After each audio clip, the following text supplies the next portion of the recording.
My forgiveness process is an incorporation of Ho'oponopono, where it's the forgiveness, but it's where I look at it and I say, what is my part in this? Why am I observing this into reality? Okay. So there's something inside of me that is creating this observation, whether it's a sickness, a death, um, something, a celebration. Why am I observing that in the life? Okay. And then at which point I use principles from the Kabbalah, where I'll look at everything from the Sephirot, right? And on the left side, which is what most things happen in our life, is we don't understand the concept between masculine and feminine. We think it's a man and a woman, right? But there are principal constructs that we hold between the masculine. The way it shows up is in wisdom, in love, in victory, right? And victory is not, I'm going to beat you. This is where we got it lost. It's with victory for everybody, right? The feminine version of it that sit inside of it are understanding, which is and that's the future state. It's not being able to understand the past. But this is why I find, like, when even I'm out of balance in my embodied feminine, I start seeking an understanding of the past. I look for the why, right? Instead of the actual intuition that created that from the present moment that I can gain wisdom off of, that helps still the past in an integrated fashion.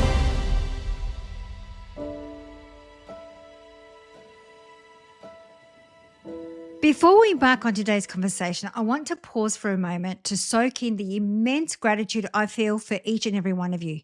Week after week, you show up here, lending your hearts, your curiosity, and your presence in this space. What a gift it is to share this journey with you. When I first began these conversations, I had no idea what they would grow into. A tapestry of connection woven together by your stories, your messages, and your reflections. This community is more beautiful than I could have dreamt, and it's all because of you. Every note you've sent, every story you've shared about how these conversations have landed in your life fills me with profound sense of joy and purpose. It reminds me of the magic we create together, the way we're learning, growing, and celebrating the tender, messy, and extraordinary moments that make us human.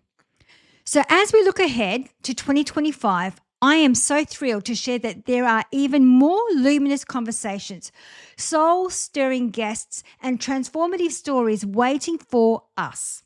Together, we'll continue to dive deep, ask meaningful questions, and discover new ways of being. If this space has touched your life, if you've even found a slither of inspiration, I would love for you to join our growing circle by hitting the subscribe button. It's such a simple act, but it allows us to expand this beautiful community and welcome others into the warmth we've created together. And now, my friends, let's take a deep breath and step into today's conversation, a moment of connection and discovery that I hope will leave your heart fuller than when you arrived. Thank you. Have you ever looked at your life and thought, there has to be more than this? That quiet inner knowing nudging you to break free from the cycles of pain, scarcity, or simply going through the motions? Well, in this deeply moving and illuminating episode, I sit down with the remarkable Sean Clayton, a man who has turned his darkest trials into golden wisdom. From overcoming childhood trauma and incarceration to mastering the codes of abundance. Sean shares how embracing divine energy, self-love, and balance can transform your reality. Together, we explore the journey of healing, integration, and in stepping into your role as the creator of your life. This isn't just a story, it's an invitation to rewrite your own. So find a moment of stillness, open your heart, and let Sean's wisdom guide you to a life of purpose, healing, and abundance. Are you ready to step into your divine power? Let's begin. Hello, beautiful souls. We have another special guest for you, all the way from Texas. Welcome, Sean Clayton. Welcome to the show. Yeah, thank you for having me. Awesome to be here. Oh. I am super excited to have you here, and especially some of the topics that we are going to unpack today, which are very, intriguing for me, and I'm sure intriguing for lots of others. So the way that we love to start the show is we always love to ask our guest, what inspired you to do what you do today? Yeah. Well, for the guests that don't know what I do, let me start a little bit with that, then I'll talk about what inspired me. So You would call me an abundance alchemist, is what I've gotten termed as. I gave myself the term, and then it kept going, so it must be true, right? That's how the thing works. And what I did is I created an abundance coaching and expansiveness program that I help take people through and help. I call it more of like an integration. Some people feel like it's really mystical, but it's really bringing the mystical and the esoteric and all of the ancient wisdom and religions, and then grounding that into very rhythmic principles that you can apply to your everyday life, so you don't feel like you have to escape this world to go into a new one. Okay. And then what inspired me to do this is my own personal journey. So, I was sexually abused from 9 to 14, tried to take my life in my 20s, ended up being federally incarcerated, got super sick with thyroid disease in my 30s, and didn't really know where to go from there. Ended up meeting, her name is Sophia, who's now my wife, and I put her through a bunch of hell. Okay. But in that window of time, she pointed me to meditation when I thought religion was the only answer. And so I kept getting caught in these religious cycles. And there's nothing wrong with religion. You just got to understand it's a code that we have to unlock to understand the abundance within ourselves. So she's like, go meditate. And I'm like, I don't know what you mean by this. So I tried to sit in stillness. And of course, in the busyness of myself and not loving myself, I'm looking at the outside world for answers. And thus the process continued. But it led me to a path where I ended up finding some Joe Dispenza work. It was Sadhguru, then Joe Dispenza. Went on a happy Joe Dispenza path and got really stuck in that world for a period of time. I created my own little mini cult in Los Angeles, about like 5 or 6 people. Turned into a spiritual asshole. And one day woke up and was like, this is not the answer. Sat with Iboga, went to the Hoffman process that broke through all my negative self-love patterns. And then I figured I'd got to start talking about this and let other people know, what I'm remembering. And that has just been like the biggest gift that I gave myself in this process, was actually expressing what it is that was inside of me, and then getting feedback about how great it was or how horrible it was. And then being able to find the balance within myself to be able to then go deeper within self.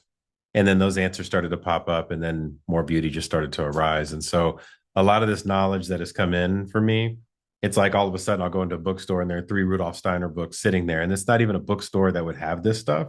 And I pick those up, right? Or I'll get some crazy download at night. And like last night, I kept waking up in the middle of the night and writing stuff down. And then I'll go and find it. All of a sudden, it'll be on my Instagram feed. Like, it's like the wildest thing of synchronicity. So that's what inspired my journey, is kicking my own ass to realize that it was all created out of love, and knowing that right now I'm absolutely perfect, and then receiving that in a space of balance between masculine and feminine. So that's the thing. Wow, there is so much there to unpack. So much. So I think the thing that kind of triggered me was when you were saying religion is a code. Is it a code to unlock that door that you speak about? Yes, yeah, all of it is. Everything in front of him, like this hat on my desk, is code. This Sharpie is code. Religion is code. Religion is just very is in your face. And then we get caught in the dogma because we in our ego want to own it. And we want to control people with it, is historically, or we want to judge people with it. And that was never what it was intended for. Yeah. Yeah, that's So really interesting. I've never heard of that, but yeah. it makes absolute sense. So how do you, I mean, you've gone through a lot, and Yeah. obviously you've gone through a journey. So how do Yeah. you, like you were talking about, like the remembering of who you are, and now you've got all these downloads, and it's all these things are coming from within. How does one do that? Because I know that we all have come here to remember who we are, but how do we do that when we've been so conditioned with these belief systems about ourselves, with ego, with all of these layers? I mean, how do we get to that point where we remember who we are and we Yeah. start living our life from that point? Yeah. So most of us, here's the biggest, how do I say this? We have we have convinced ourselves that we're these 5D beings. We talk about this, right? We're like, we're 5-dimensional and 4-dimensional. And most of us are running from the 3D. 99.9% of us, I'd say the majority, aren't even 3-dimensional beings. Okay. Most of us don't even have an understanding of the depth of ourselves. We understand the surface level, the height and the width. I can tell you, I don't know what the hell's going on my phone, but I can tell you the height and width of it, right? I can tell you the surface level. I'm experiencing you on a surface level. And the more we talk, the deeper I go, right? Within you and you within me. And we don't even have these exploratory conversations with ourselves most of the time. What meditation does is it allows you to sit with yourself long enough to where you break away from the illusion that you have to go within. And then most of us are like, God, these thoughts I'm having are bananas, right? And so meditation is a great practice, but it's not the game. And for us to live our lives, right, this is the paradox of how we live. For us to live our lives, we have to be in the game. But then we use plant medicine, we use meditations, we use all these practices to escape without actually integrating and without bringing it into our world on a daily basis. So what I found is when I was doing a lot of the Dr. Joe stuff, I went to like 9 retreats, and I would go there in order to escape my life, and I would create really cool stuff. I would meet amazing people. I would do all this stuff. And then I go into the real world and I hated it. Right. And so I was like, why do I hate the world that I'm in every day? And I've got to go live in Joe Dispenza land, or I've got to go live in some other Eckhart Tolle land or some Wayne Dyer thing or whatever it might have been for me to feel like I was worthy and I was whole. And then what woke up in me was the fact that I just wasn't going deep. I didn't love myself. I wasn't finding the depth of Sean. And every day, my intention is what can I learn more about me than I didn't know the day before? Okay. And we think we know ourselves. We don't know a damn thing, right? All of the stuff we get from our generational patterns and, why I was considered to be somebody of melanin skin, learning about my ancient history, what brought me here, learning about the people around me that show up in my life. And these people are code that help me wake up. There's something in me that's creating that. Right. So when I go down that journey, then I can see why everybody shows up in my life the way that they do. I have this overview effect, but it starts from the space of within. And I take those very practical steps in order to sit with myself and what I call back test the universe against my life and be like, oh, wow, this is why this showed up. Because if it didn't, these 5 things that are beautiful right now wouldn't have happened. And then if something bad happens, perceivably bad, I don't judge it because I know that all of this stuff that was really bad, according to society, has made me a really beautiful person now. And that was me making myself that. Well, hell, if I get cut off by traffic, that's awesome. I probably avoided a wreck. And I look at it all as a blessing, right? And I enjoy it. And so that's the process that we must go through is understanding how to be 3-dimensional beings. Quit chasing the 5D and the 4D. Once you become a 3-dimensional being, you will actually become all the other things. I so agree with you. I'm having a big smile because I say those things. There's a gift in everything. So every time there was a friend of mine that got caught drink driving, and I said, "How do you know that didn't save you from something greater to happen? Like you could have had an accident 10 minutes ahead, like and maybe hit someone. And the fact that you've got alcohol in your system, you could have in jail, you could have killed someone. Yeah. So have a look at the gift in the moment. We don't see the bigger picture." So I love the fact that you brought that up. And the other thing too is, and I relate to it too. I mean, I did it for years, is you're constantly, I'm a massive meditator and have been for years. And I remember when I first started, Sean, I was like, I want to feel what everybody else feels. But I was seeking external. I want to get that light. I want to feel that bliss. But looking outside, and you're constantly looking outside for ascension, for expansion. And what I was realizing is I was externalizing everything. And the moment I let go of all of that and actually went within, that's when the magic started happening. So now instead of like looking outside for signs or looking for astrology or numerology or things like that to, am I on track? Or I actually go inside and go, well, what does my soul want me to do? Where does my soul want me to go? And just allowing life to unfold naturally is effortless rather than pushing through something. But that to me, Sean, that's not always it has to be a conscious act. It doesn't automatically happen for me. So it sounds like it automatically happens for you, but it's obviously taken a lot of work to get to where you are today. Well, yeah. Well, I mean, it doesn't automatically happen. It's like, I always use the analogy of a baby learning to walk. When a baby first learns to walk, it's the hardest thing that that baby will ever do at that moment in time, right? One foot after the next, falling, bumping your head, trying to figure it out, reaching for things. And all of a sudden you watch the baby, I've got a 16-year-old. I watch him walk, he's not even thinking about it, right? So that intention that you said, but how long did it take for the baby to learn to walk? Took, months, 6 months. So if we think about ourselves, and it didn't even have the cerebral capacity to be able to execute the way that we can in our life right now. So if I took myself and put myself in that position and said, okay, if I only took 2 or 3 months and created an exercise for myself that I really set the intention of choosing this or that, I can choose to see everything as love, or I can choose to be pissed off about it. I can choose to see everything as a miracle and pay attention to it that way. 2 months, everything changes.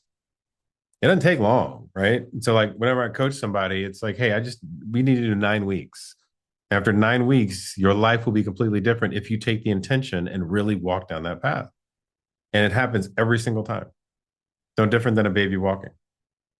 I love that. So, in your work, Sean, what do you see as the biggest resistance? Because I know that sometimes, people want to, I mean, they're holding themselves back from reaching their full potential. There's always something getting in their way, whether it's I don't know, I call them psychological archetypes: inner critic, saboteur, imposter syndrome. What do you see some of the biggest resistance to your work when you're working with people?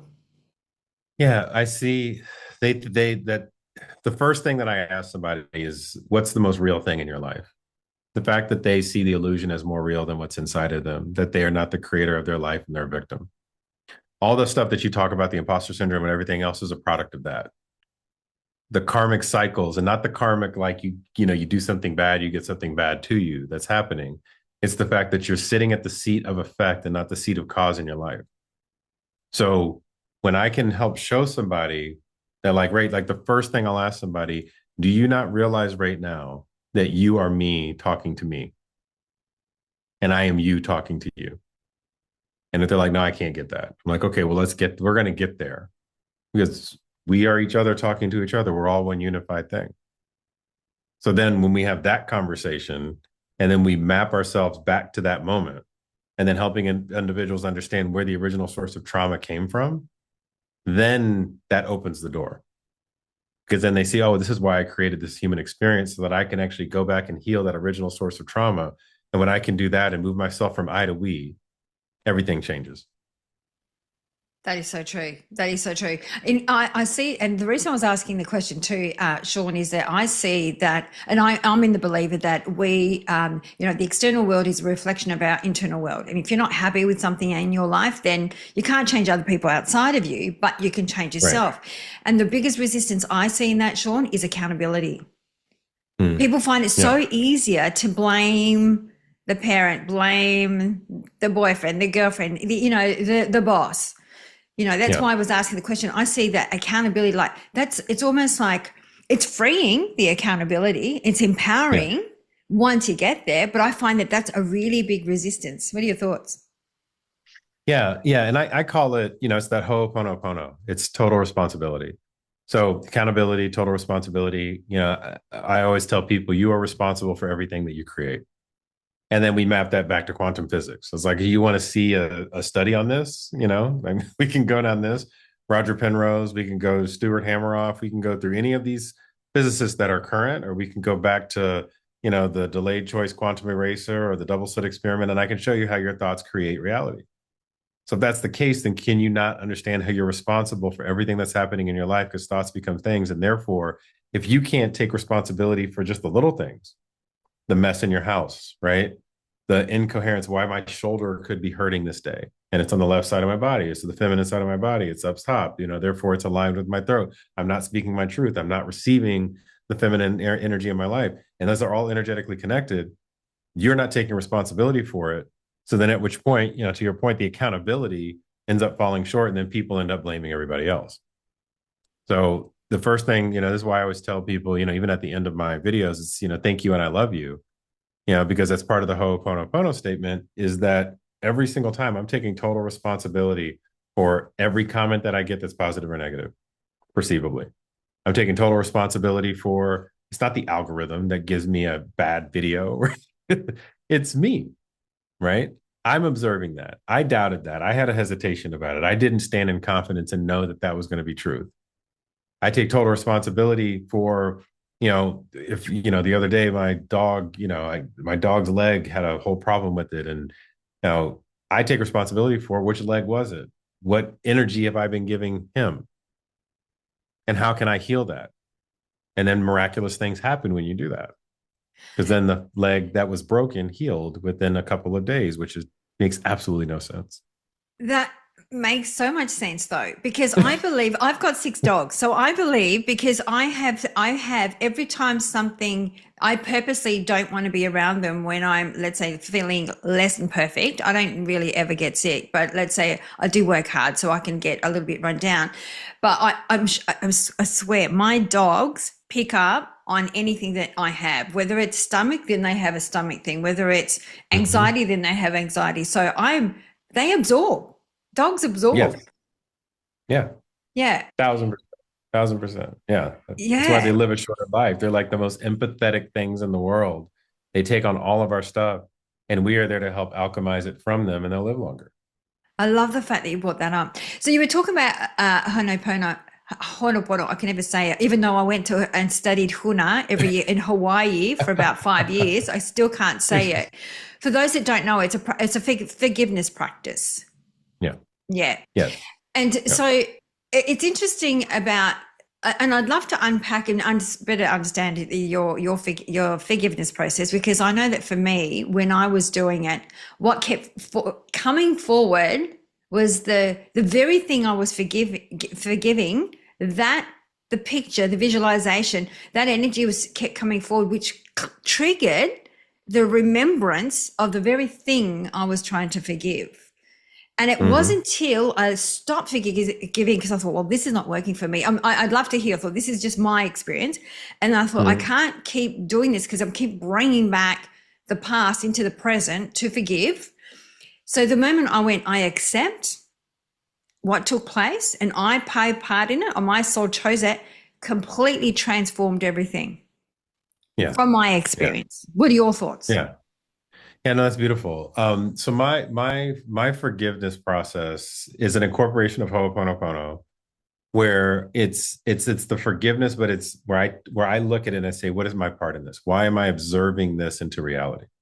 Okay. So there's something inside of me that is creating this observation, whether it's a sickness, a death, something, a celebration. Why am I observing that into life? Okay. And then at which point I use principles from the Kabbalah, where I'll look at everything from the Sephirot, right? And on the left side, which is what most things happen in our life, is we don't understand the concept between masculine and feminine. We think it's a man and a woman, right? But there are principal constructs that we hold between the masculine. The way it shows up is in wisdom, in love, in victory, right? And victory is not, I'm going to beat you. This is where we got it lost. It's with victory for everybody, right? The feminine version of it that sit inside of it are understanding, which is and that's the future state. It's not being able to understand the past. But this is why I find, like, when even I'm out of balance in my embodied feminine, I start seeking an understanding of the past. I look for the why, right? Instead of the actual intuition that created that from the present moment that I can gain wisdom off of, that helps still the past in an integrated fashion. Strength is a feminine trait. We think it's a masculine trait, right? It's a feminine trait. For me to receive fully, I have to be so strong that if I had a funnel that was built out of paper and I put a bunch of water in, it's going to break. If this is strong, though, it can hold anything. So in the feminine receivership, there's that. And the last thing is empathy.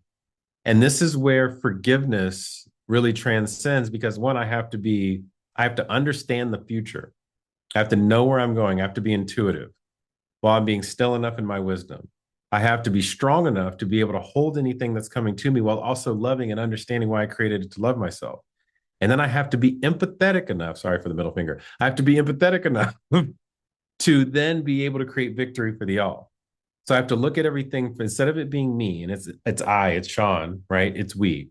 It's my past, present, future version of myself. I'm now empathetic on everything in the past that ever could have happened. I'm able to take it in, because I used to say, don't be empathetic, be compassionate, because I don't want to take on anybody else's stuff. But now I'm like, no, I'm going to actually be wildly empathetic. I want to take on everybody's stuff because I want to feel everything. I'm not going to judge the emotion though. And when I don't judge the emotion, I don't create righteousness from it, then I can see it from a victory perspective because then it unifies and it's no longer dualistic. It holds the polarity in tow. And I'm the center point, understanding why it's all created. And then at which point that empathy becomes an alchemy machine. And then the energy I give back out to the world is wholeness, is holiness, is love, always on.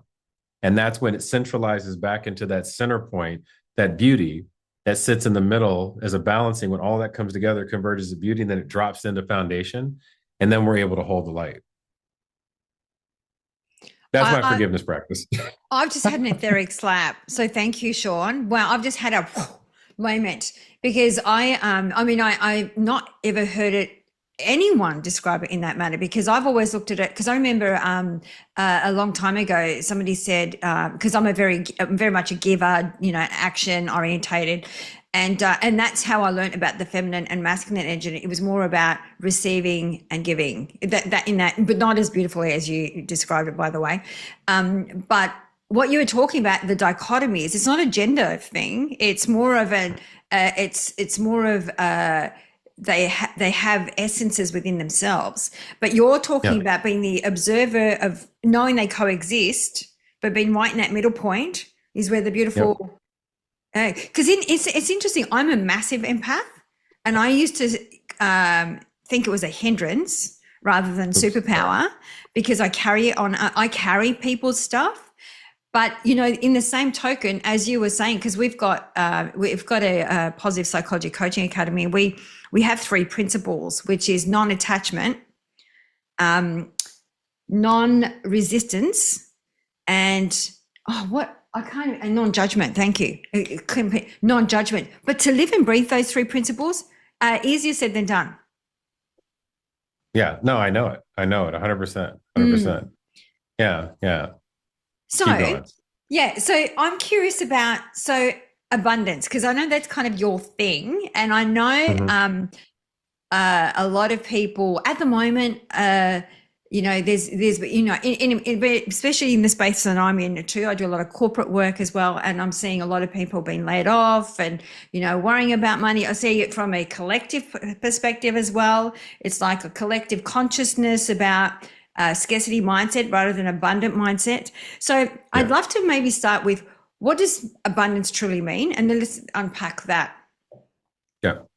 Abundance is divine energy. That's it. Love it. Okay. Yeah. And so what is divine energy? Divine energy is not earthly energy, right? What we experience is matter. We experience a slowed down version of abundance. And then we look to materialize that through efforting and doing, and we call it money and all this other stuff. We don't receive abundant health because we don't connect ourselves with divine energy. We don't have abundant relationships because we don't connect ourselves to divine energy. We don't have abundant money because we don't connect ourselves to divine energy.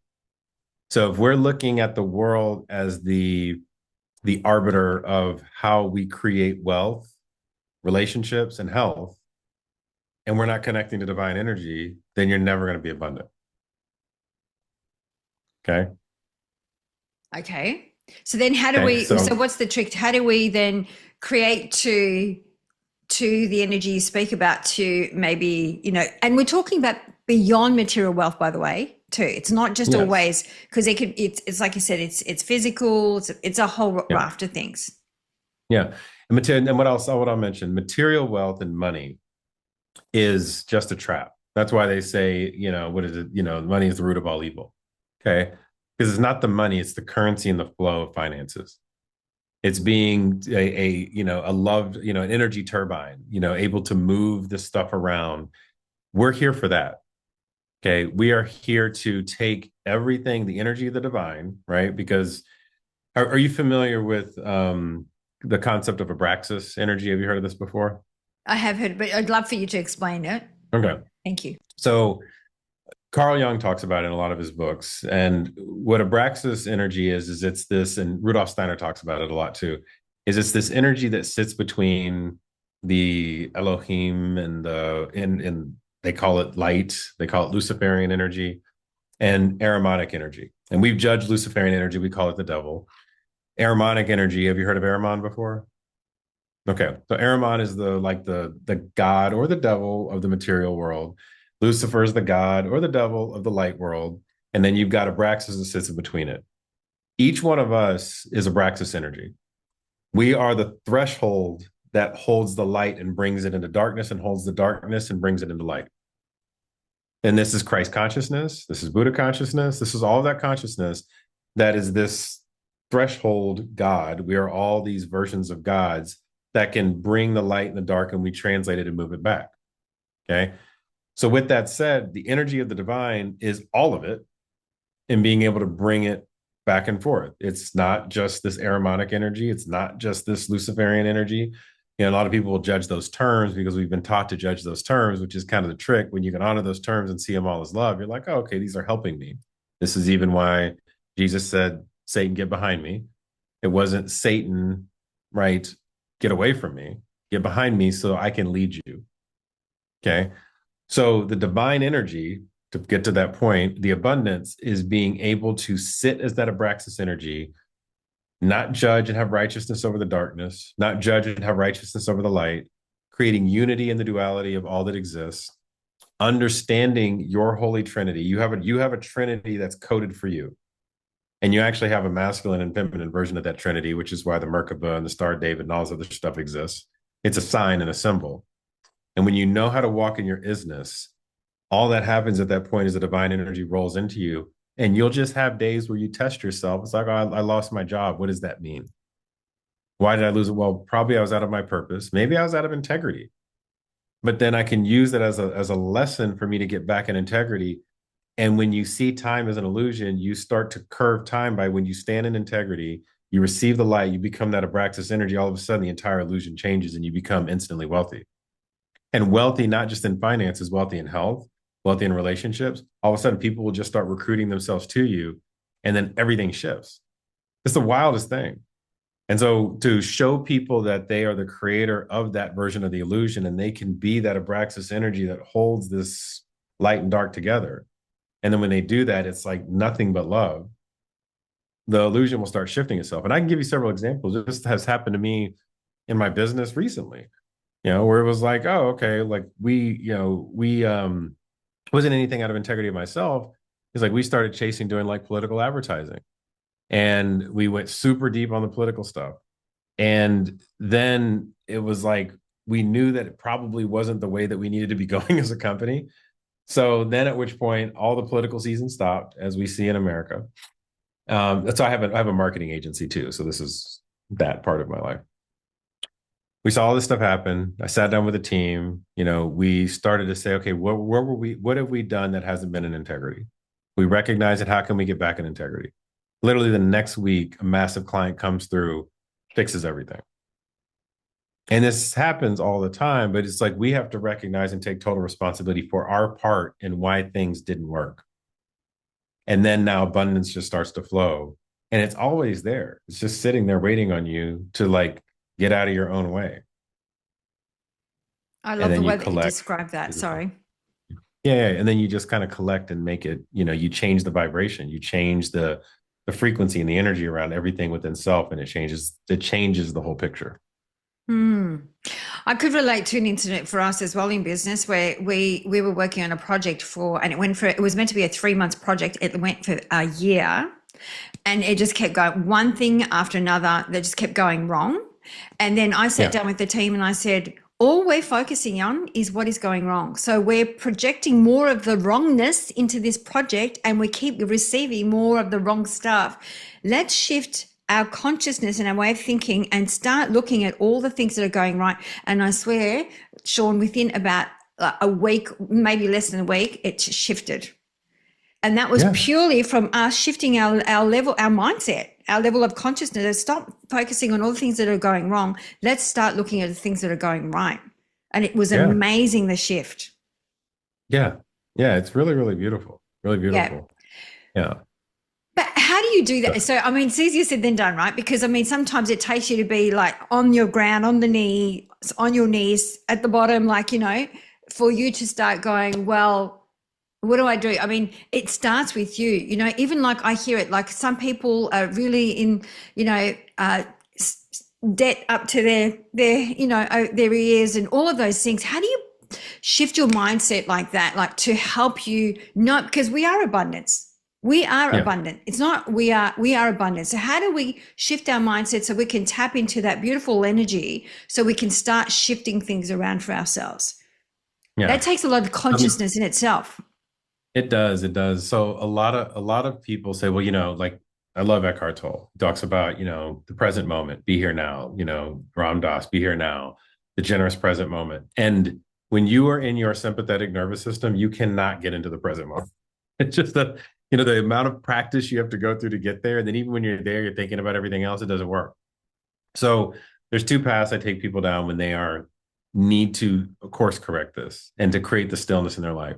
One is showing them how to see the code. There's a codes of abundance. I wrote a book on it. And so in this codes of abundance, what it is it's being able to recognize that you've been left this code that when you start playing around with it, and it's like a game, you just play around with it. It's like, oh, I could show it to you. There's all right, this is what I teach with, mind you. I don't know if you can see it. All right, there you go. So the light gets me. So Got each it. day of the week is aligned with like a hermetic law that's aligned with a color that's aligned with the frequency that's aligned with the meaning. Okay. You have 7 of these different codes that you go through. Those are tied across 9 dimensions. Okay. Sorry, the light, but you get the point. So it's tied across these 9 dimensions. Whenever you have an emotion, that emotion sits in one of those different dimensions. Okay. And say I feel fear. But I feel fear, what does fear, the emotion, mean? Because I've been taught how to act with fear. I haven't been taught where it really sits in my body. So for what I help people with is like find where that emotion sits in your body. And that is a sign, right? Generally for a color, right? Which is why we have the chakras. It's like a symbol, it's a sign for us. And then at which point you can take that and you can turn that into divine energy. So what I do is it's like if it happens on a Monday, you feel the specific thing, here's what your divine sign is. And we've been left this stuff like through the Kabbalah, we've left it through chakras, we've been left through all these different the 7 days of creation, all of it. Every book in the Bible has something associated with it. The Torah, the Quran, all of it. And so when you can take that feeling and you move it into a divine energy, and then you move it into divine energy and you listen to a frequency associated with the color, associated with that day of the week, and then you map that to the dimension, there's an astrological sign of a frequency that somebody that will show up in your life that's immutable, fixed, or cardinal sign. And that person will help you unlock it. And I mean, we did this with a class recently, and there were 20 of us that we did this in like a really strict group. And I've also done it with a larger group. But everybody's like, I can't believe this person shows up in my life. Exactly the day I feel the thing I feel. So you create your savior, right, in your life to help you remember that you're the savior of yourself. And it's like this constant recognition of being able to see the code. So that this is a complex kind of way of going about it. But when you get into the rhythm of it, you start to see it and you're like, oh, this is why the number 7 shows up. This is why the number 6 shows up. And it's not a numerology thing.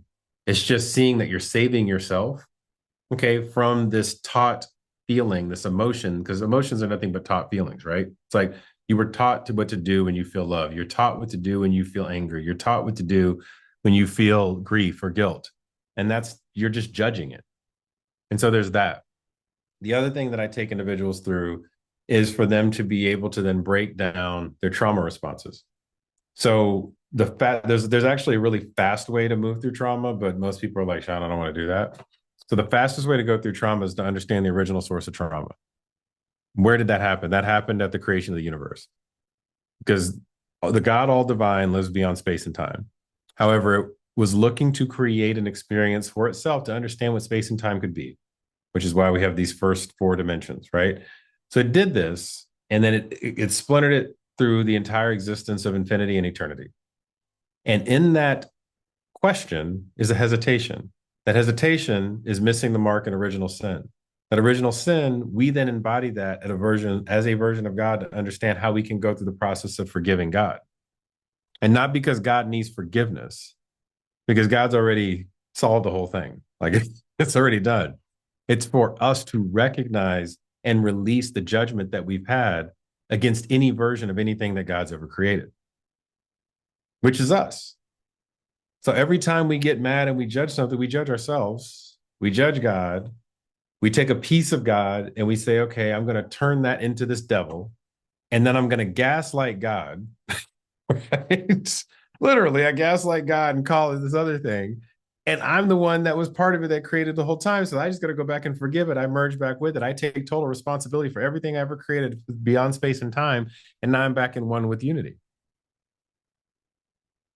That is Okay. fascinating because I had another conversation with another lady. We are talking about the soul, how there's many aspects of our soul in different dimensions.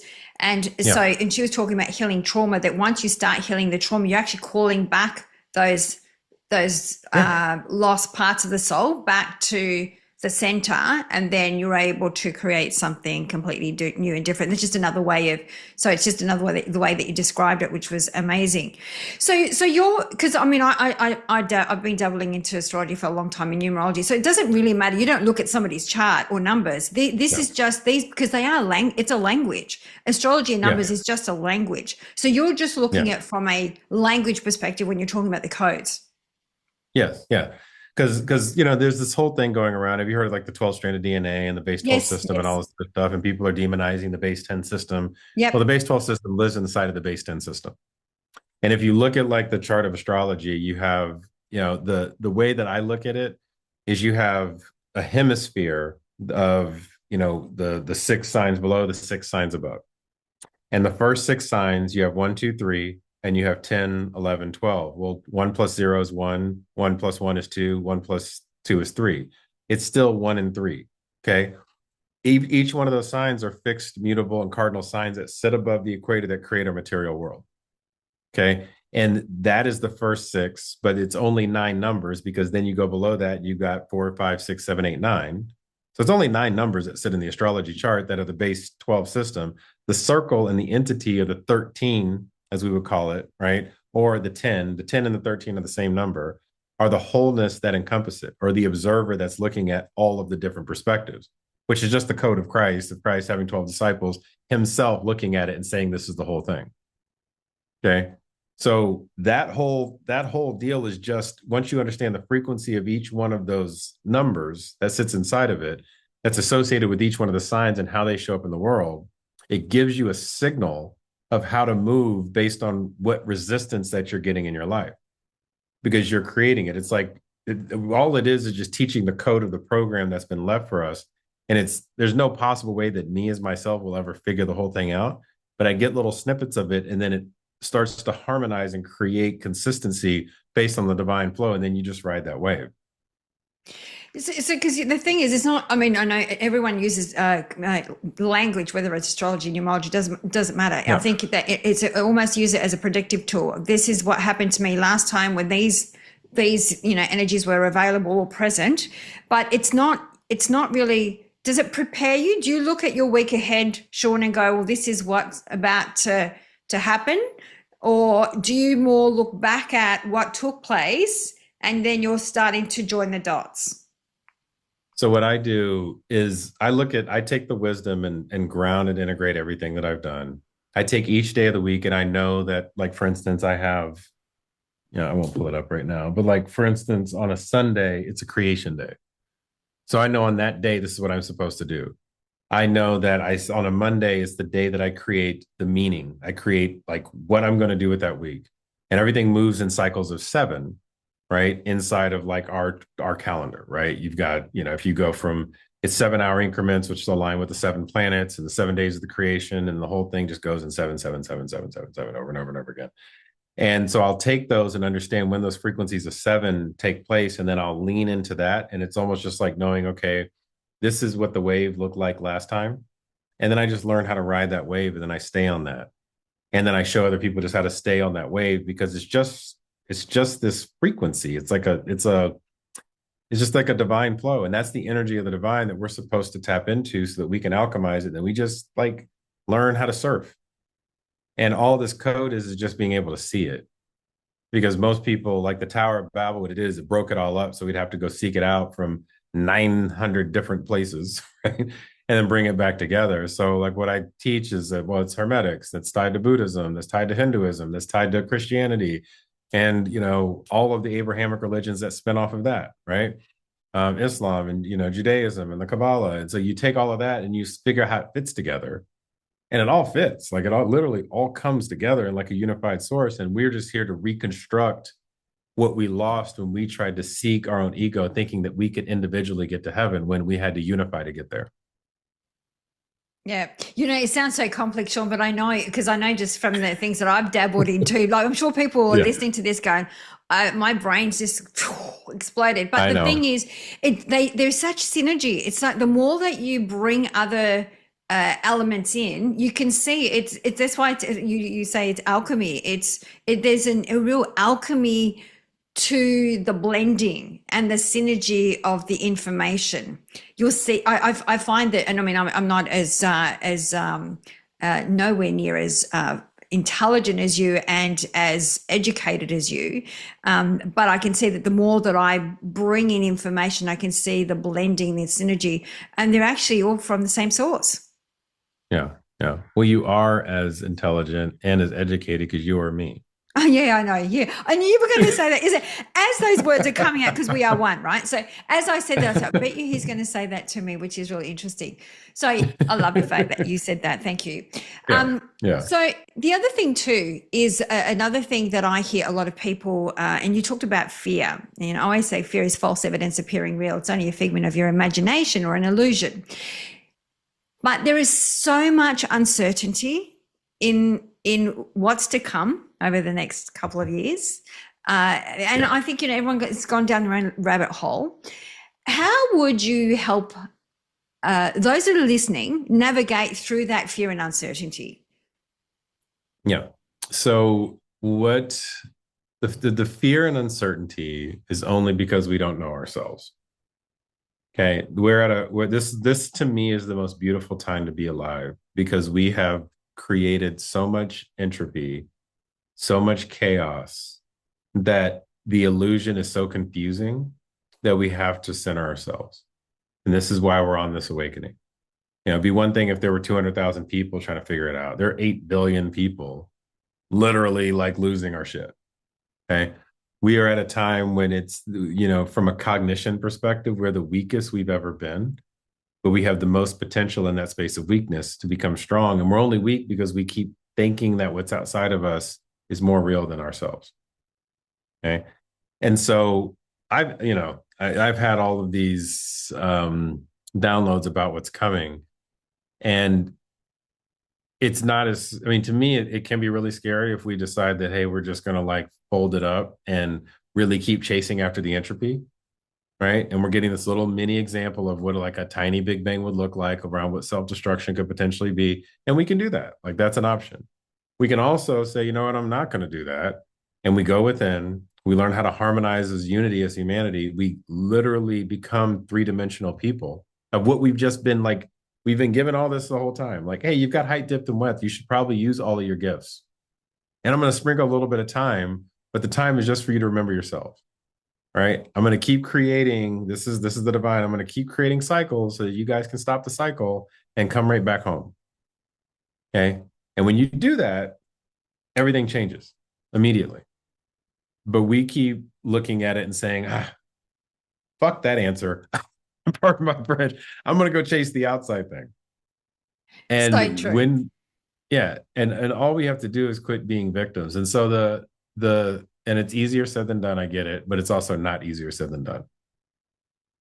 It's actually really easy. Just a choice. Same thing as choice of, if I gave you, this pen, you want to eat this? You're like, no, I don't. It's the same choice. It's the same one. That just seems like that tastes probably really bad and it's going to be bad for my teeth and probably hurt my stomach. So I'm not going to eat it. But yeah, we keep making the decisions that hurt our teeth and hurt our stomach, but spiritually and as a unified group. And it's kind of silly watching it, but we are at a time in life right now where the only choice is to go within. And what will happen for us to get there is entertainment's about to change. Our monetary system is going to change. We're going to go from time and space into an energy of currency. I mean, or, to a currency of frequency. This is why Bitcoin is becoming a thing, okay? Because it's literally money built off of energy. If you miss the boat on that one, there's going to be a gas token that starts powering literally everything that's happening around us that everybody's going to be able to participate with. There will be quantum computing that's going to go after and re-regulate all of the hoarders and all the people that have become filthy rich and these oligarchs that sit over the top that think that they can control the masses because they built a system off of hypermasculinity that will no longer work. And quantum computing can crack and hack every single thing that lives out there in order to redistribute wealth back into people that are holding that frequency. We're gaining wearables, and Apple's doing stuff with Apple AI that is going to connect with literally your electromagnetic field to be able to understand how your brain is working. Are you in alpha and theta state? Are you staying in your heart?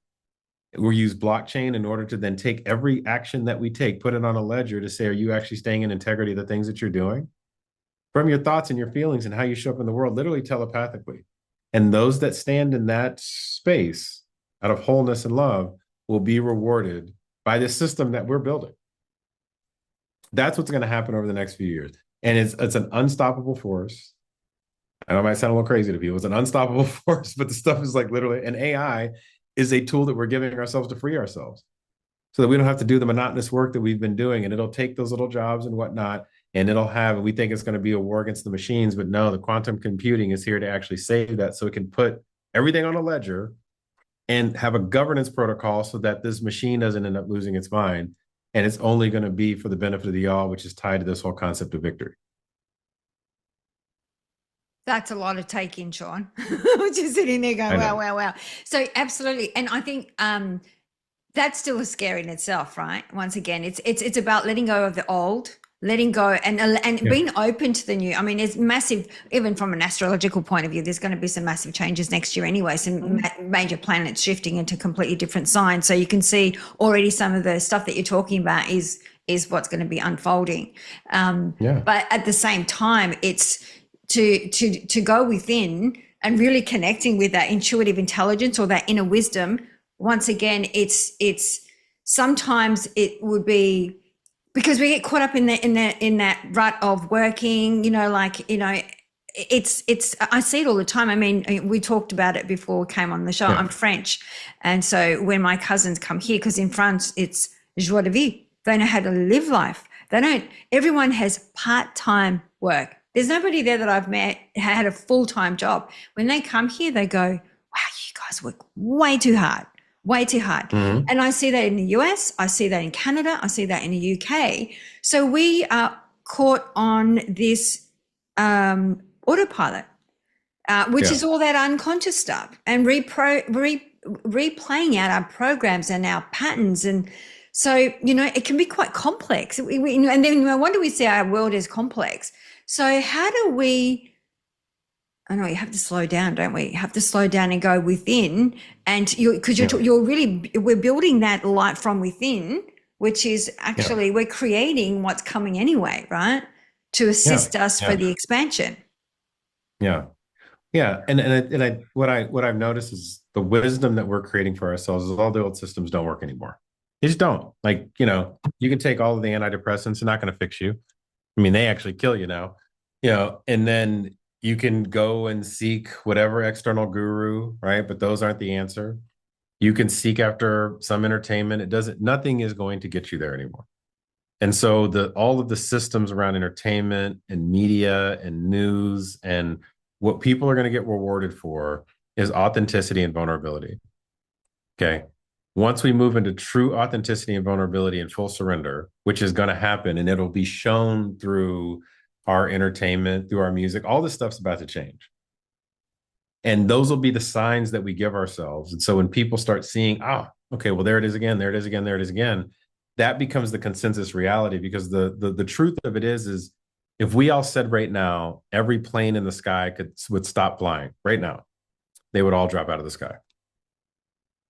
Okay, that's how powerful we are. Now, we don't do that because there are people on the planes and we love them. So therefore, the system keeps doing its thing. But when we start to have this consensus reality, and we're a network that's doing it, and we're holding each other accountable. Are you loving yourself today? Right? Instead of me asking you, how are you today? Are you loving yourself today? Damn, that's weird. Instead of me shaking your hand, my right hand, what if I grabbed both your hands every time I saw you? What if I gave you a hug every time I saw you?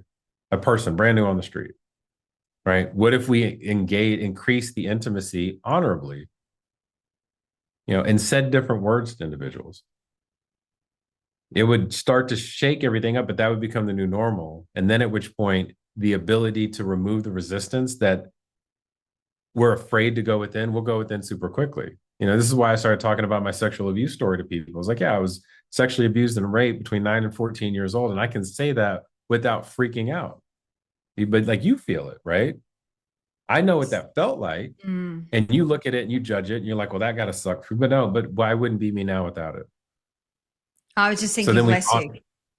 oh, well, bless you too. Mm. Thank you. But a lot of people are like, oh my God, I'm so sorry. I'm so sorry you went through that. I was like, I'm not sorry I went through that because I wouldn't be here now.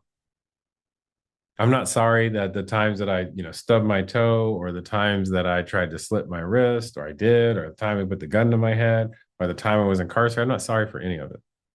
I'm so grateful for all of that. Right. And when you can tell that story, people are like, wait a minute, I can tell that story too. And then they let it go because it's no longer holding them back. And they no longer feel like they got to fight the matrix, right? In order to win some battle that isn't winnable. You can't beat the thing that's outside of you. You can only heal what's inside of you. And then the whole thing shifts and it comes to reward you. Yeah, that's so beautifully said. I mean, I'm a true believer that, and then this is my belief, of course, for all those listening. It's I'm a believer that we chose these experiences, and they have no meaning unless we give them meaning. So, like you said, some may judge it as oh, it's a bad thing, but it was an experience, because the soul doesn't really judge good or bad, or nor does God or the universe. Yeah. It just is, right? It's an experience. It's an expression. And then once we give it meaning, we create form from that expression. So I love the way that you talk that through. Sean, I am also conscious of your time, and I'm probably going to have to ask you to come back on the show because I haven't asked you all my questions. But is there anything specifically that I have not asked you today? Some information that you would like to share for our audience before we go to our 3 shiny golden nuggets that you think might be really important to share? We shared a lot. I don't know. I mean, Yeah. yeah, no, I don't think so. I mean, I mean, we've definitely dug in Okay. to we did. self-love. Yeah. Yeah. Watching your word. We didn't go to watching your words, but what you put out there, the frequency you put out there. But no, I think we're good. We're Okay. good. So, Yeah. Sean, the way that, and well, of course, we'll have everything in the show notes, and your course that you actually do, the book and everything that will be available.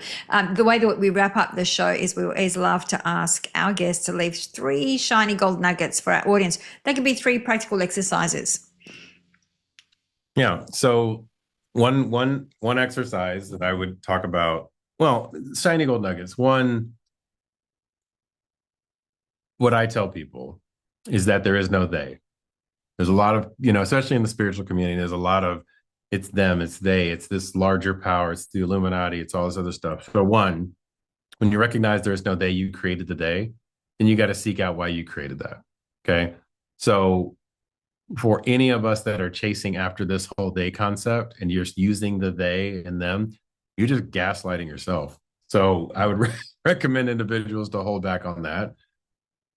Number 2, be mind whenever, if you're a plant medicine person and you're going down that path, it's a way to expand the perspective of what you see. It's not an escape tool. Okay. Use it as a integration process. And if you don't know how to integrate and you're chasing after all of the medicines in the world, it will force you to get into integration. So no matter how far you take it, the faster you integrate, the more balance you'll have. And if you use it as an opportunity to see the aperture a little bit outside of the spectrum that you've seen, it'll be really, really rewarding for you. And then the last thing that I would say is take your meditation, feel how you feel in it and bring it into your everyday life. Okay. For those of you that do a lot of meditate. I used to meditate 4 hours a day. It was like the biggest escape plan that I had. And it would make my life, it's like I would, it's like speeding up a car, and then I would let off the gas and I would hope that I would get to the finish line every single day. Right. And once I recognized that I don't meditate anymore, I used to chant, I used to do all the things. No judgment for those that do. But if you do it as a practice that helps you learn how to integrate that feeling into your rhythm of your day, and what I call a rhythmic state of permanence. Every single day, you just feel that feeling. And when you can train yourself into that, it becomes like walking.